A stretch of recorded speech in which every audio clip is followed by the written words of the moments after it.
Okay, page 38.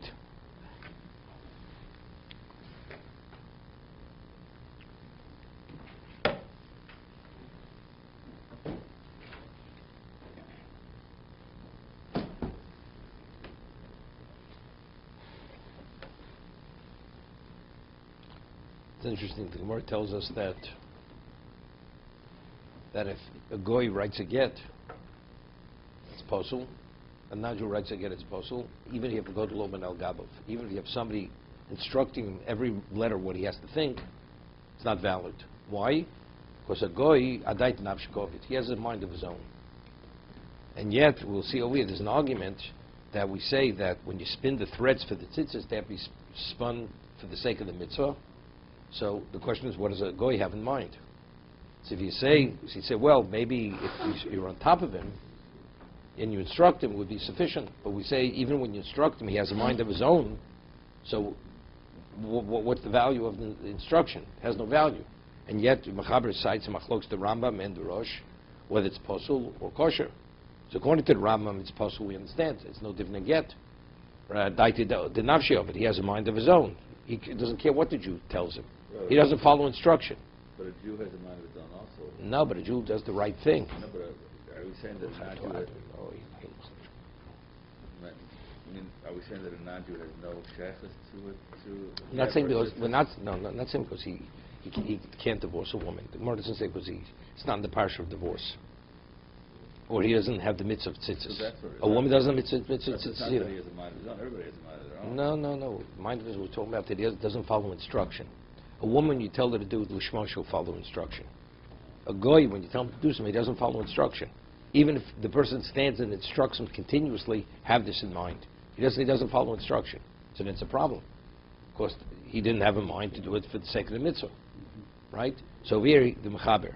Tovon nochri v'Yisrael omid al gabo. And a Jew was standing on top of him, instructing him. V'omid yaseh lishmon. And he's telling him, spin the threads lishma. La Rambam posel, la Rosh kosher. According to Rambam, it's not valid. Even though the Jew was instructing him, it's not valid. The Rosh says it's kosher. Let's take a look for the Rambam. Ovid giludim, utfias cheirishot vekoten. What about if a deaf mute, an unstable person or minor, he spins the thread? In mahani yisrael godel oben al gabo mlamlo masus lishmo. And they instruct him continuously to have in mind the Shema. I'm besimtov samach sheish plukta bezet. Also, it's a question. It's not simple. I'm be'arlocha shbiarnu haskomas achronim. What the consensus is. Let's see the be'arlocha. Omer al gabo. No, machine is better. Yeah. A machine, at least, when you pressed it, you had in mind that the whole process should be lishma. No. That was the person had in mind. When he pressed the button, it should be lishma. So it was activated based on that. Here, from the first moment when you tell the guy, he never listened. Same thing. But maybe they don't have the capacity from the first moment. Sure, of course they listen to the machine. The machine is kocho. That's understood. That's koch. If you throw a stone, are you liable if that stone should create damage? Because that's your power. So that's the whole discussion by a machine. You're only activating it, but now the machine goes by itself. But if he doesn't listen at even the first moment, what's the value? Here, this is me. I have in mind to spin the who doesn't listen? You don't have to, but you put the machine on. So the machine doesn't have to listen. You are. It's your power. When you flick that switch, that's you. No, that's not you.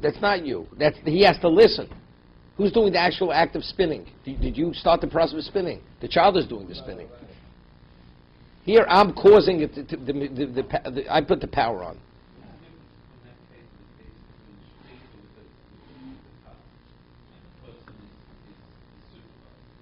Because you don't need lishma by shrita. Just has to do the act correctly. Has to be done correctly. So that you instruct him every moment of the way, so he'll do it correctly. Okay, let's see.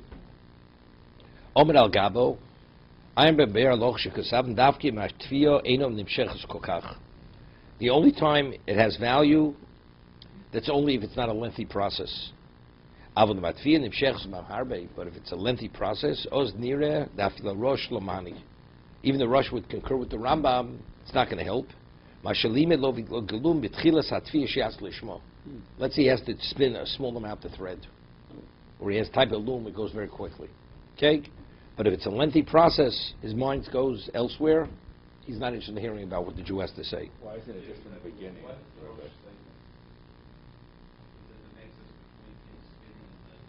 When it's he instructed the guy, according to Rosh. Then he took a break, now he's coming back. Even the Rosh agrees, you have to instruct him again. That he has in mind posel. He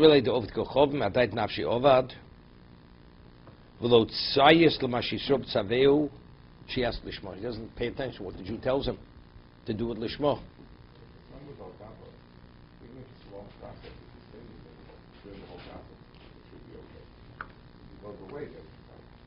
He doesn't want to hear from you. I don't want you to be on my case. So you can stand there. He's not listening. If you tell him the first time, it takes a moment to listen. Beyond the first moment already, it's overburdening. It's too much already. He doesn't want to hear about it. Rabbi, what's the difference though if he starts with Lishma and then he continues, but then loses the Lishma? But it's just like a machine. Why is that different? In other words, he starts.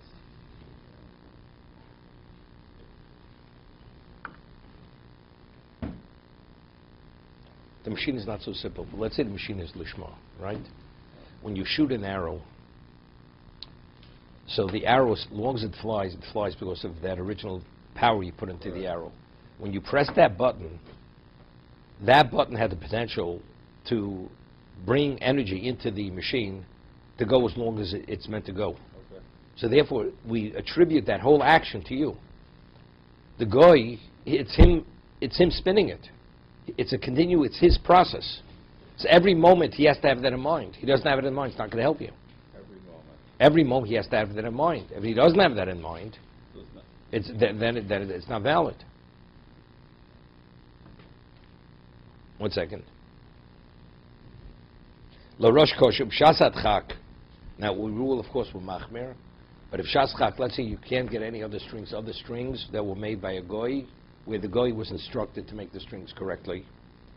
He says you have a right to rely on the Rosh's position, which is more lenient.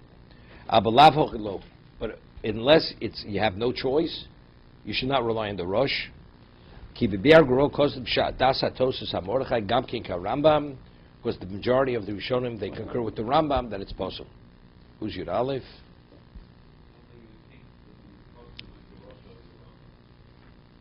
Yeah, but he's showing because the Rosh Ashkenazi. Tos and the Mordechai, they're Ashkenazi positions.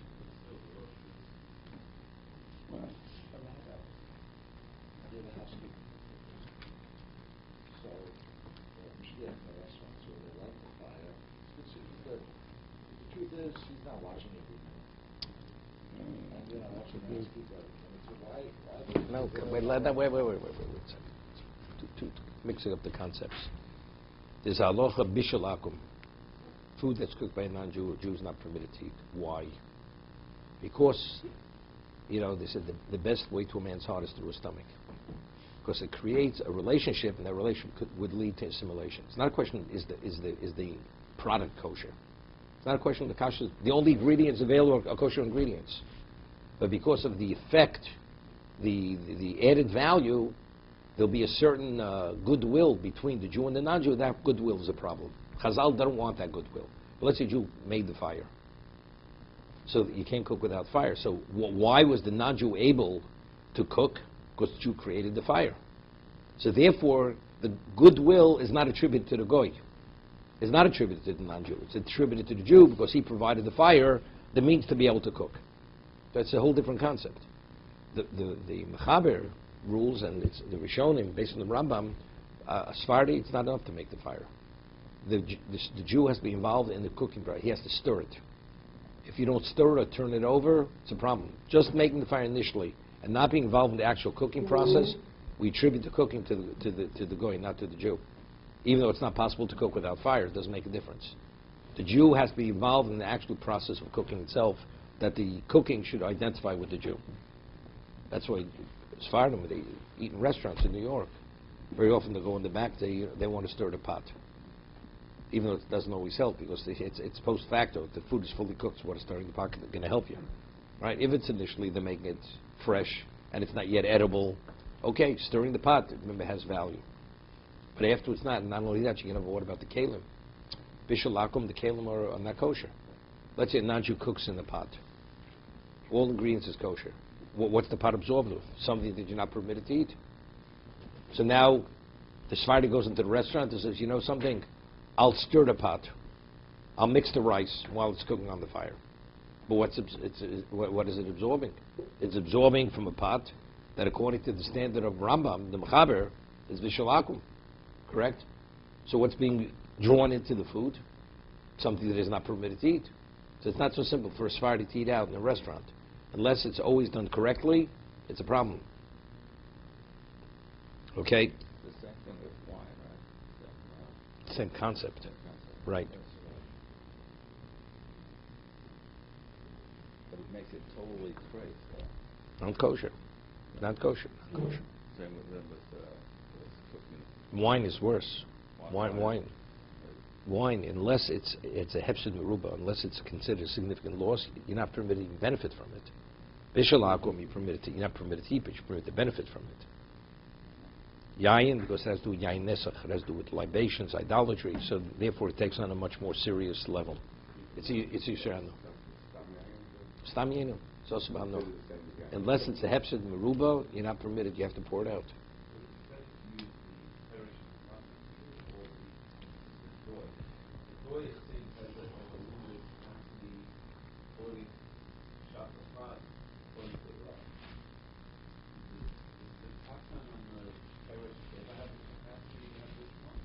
If you have a godlo min al gabav.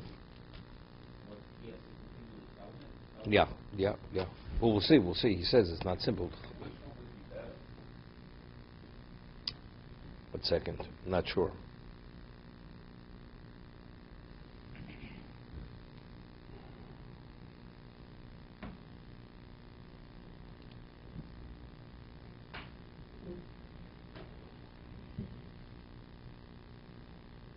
Good. Okay, let's see the Mrs. Shah.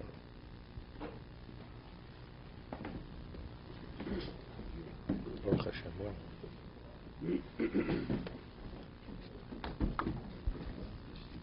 Baruch Hashem. I'm here today in Yoschus. There was snow yesterday. There was a question of whether the plane was going to take off altogether.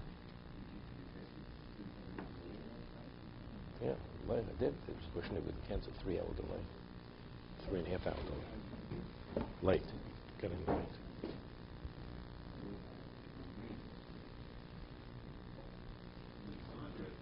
What? Exactly. It's a good sign.